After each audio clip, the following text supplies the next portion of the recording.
Good morning. This is Jose Polanco, Joy of Fish Keeping. I am located in the United States, New York, and this video is part of a international Spanish-speaking group. This is collaboration with Junior Fish Tanks. He is in Spain. Discus belong to a class of fish called cichlids. This is mostly information for people who are new to the hobby. This is a 120-gallon tank. I had just turned the lights on and they were all mostly at the bottom bunched up together. They are schooling fish, they are cichlids, but are not aggressive, which is a common trait for many type of cichlids.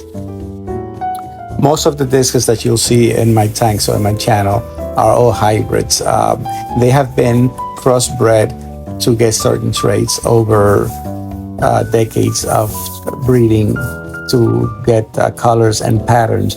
There's basically 3 wild discus forms, none of which I own, so I will not make many opinions on those, except stuff that I've asked and heard from other fish keepers and stores where I frequent. Out of those 3 basic wild discus, although they vary in color, they've been able to selectively breed for colors and patterns and so on for these guys. There is a common myth that discus are difficult to keep, and hopefully the idea of this video is to tell you that I guess to dispel some of those things. And if I've been able to keep discus successfully for years, I guess some of these things may have been overkill. You cannot always believe everything you hear on the internet. Now, some things have worked for me, and I'm sure for many other people, and it may work for some other people. One of the things about discus is that they are so graceful, and with all this crossbreeding, they have an vast variety of colors and patterns. There's over 200 combinations and strains of discus that have been created over selective breeding. And one of the things I love about the discus is this great variety in colors. So whatever your taste is in colors and patterns and so on, some people like to keep wild discus. I just have not come to one wild discus that I particularly, was in love with and say, oh, I gotta have that one. But one of the things that I have found and ask is places where I go, and I ask them about what kind of water do you use for your wilds. It says just regular water. Right out of the tap, just free for chlorine. They don't do anything special. Some people feel that you need RO or reverse osmosis water. Again, I don't adjust for pH. My local water in my area is 7.2 pH. I do not, other than dechlorination, I do not do any other changes. Keeping in mind that where these fish come from the Amazon regions, the water, the pH is somewhere around 6 or lower, and it's a very soft acidic water. This particular fish is now in quarantine, and I generally quarantine for about 6 to 7 weeks, which is highly important in order to avoid bringing diseases in.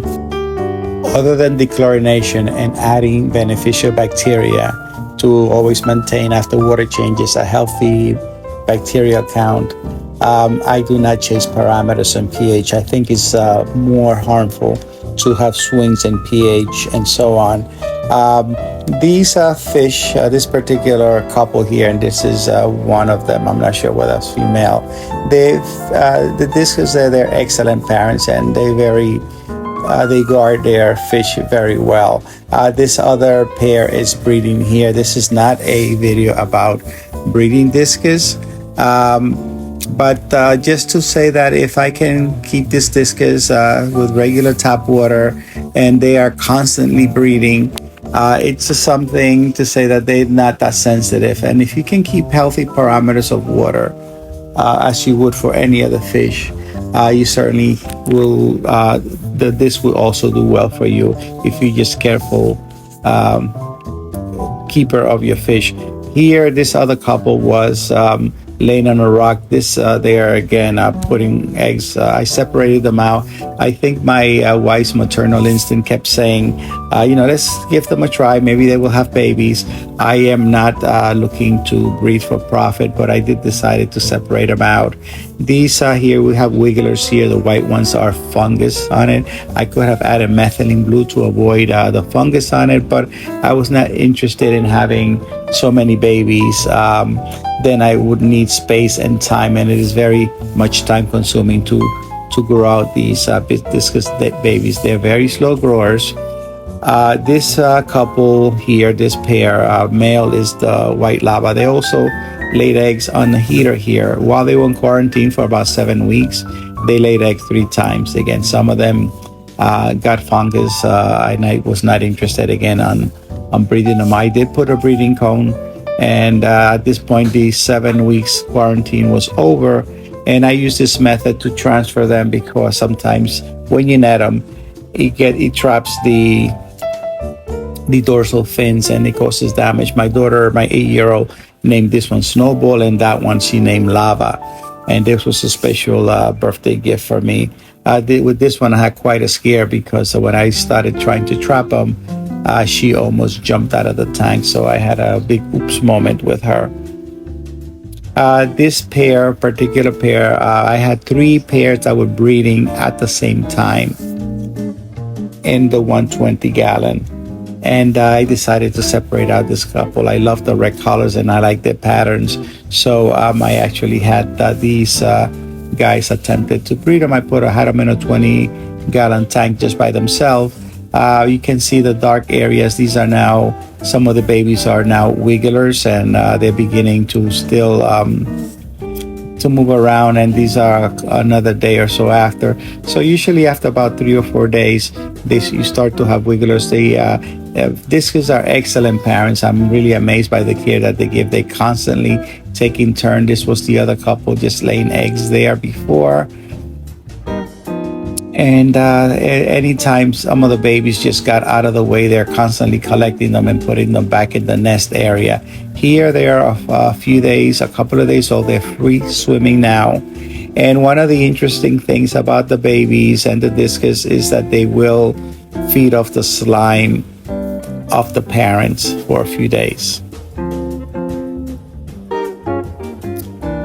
Just the same as any mammals who drink of the mother's milk and so on. So here you see that they are constantly hovering and feeding and picking. You can see picking at the skin of the parents. This is the mother with the dark band on the dorsal and ventral fins. And at this point, the father has a lot of them there. These are just a progression over a few days older. And one of the things generally, once they're free swimming and they're beginning to feed, you notice now that the mother, they becomes a point where she just runs away and just shakes them off and leaves them with the father. So he has most of them now because it becomes to a point where they begin to irritate her. The female had a line. It looks like they was literally eating her skin at some point. This was at about close to 4 weeks, and they were already feeding on their own. So I separated the parents out. A very rough estimate of this count was about 200 babies, more or less. This was at about 40 days old. There is a strange syndrome with discus they call the 30-day syndrome. For some unexplained reason, they just begin to drop off and die off over time. So I've tried a number of things. There's a potassium permanganate, which is something that you can try. I about once a week to try to minimize losses, but this is something that I thought I was doing something wrong. I was changing water about every other day. I was feeding between 3 to 6 times per day. These are the remaining 6 out of that massive number that I had. These guys are, the largest one is probably about 2 inches, and there's some that are smaller. They did not, some grew faster than other. So even at 7 months, which they are about now, they're only this small size, and they're very slow growing. So I could understand why the cost of discus are so expensive. It is a lot, it's time consuming. One of the stores that I most frequently buy from, they when I told them about my losses, oh, actually you're doing pretty well if you have that many, because we try here and they're very difficult to keep alive, and that's a common thing throughout. Now, professional breeders that do this for their livelihood and have years and years of experience, certainly they have a better uh, luck with them. But again, they are professional. They have done this for life. I wanted to try, so at least if I have any other discus, I could say these are my own, and these were grown at home. Some other fish, I do have babies that were born here, Corridoras, and I did try to breed those again, but just for my own, not for profit. Discus, sometimes they will quarrel each other for dominance to see who is the most dominant one, and sometimes they just do a lot of posturing, and they may pick at each other, but it's not aggressive where they would cause harm to themselves. Occasionally, one may get a shot in the eye or something. You get a cloudy eye. So overall, I'm putting these things on the screen that they're generally not as difficult as any other fish. Inform yourself before you buy any fish, and just get experience with beginner fish generally. And I do enjoy these magnificent animals. They are beautiful and very calming to watch, and hopefully you're not scared off by all of the stuff you may hear.